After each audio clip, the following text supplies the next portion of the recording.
Hey everyone, back with me again in this channel. On today's tutorial, I'm gonna show you how you can save or export your edited videos from CapCut to your gallery.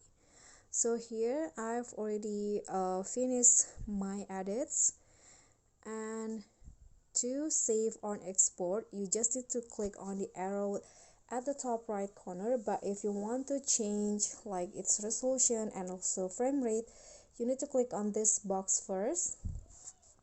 So let's say I want to make the resolution into 4K. Just swipe this into the right, and the frame rate I'm going to go with 60, and I'm going to just leave the code rate as it is. Then just click on the arrow and CapCut will begin its exporting or saving progress, and you can just wait until it finishes.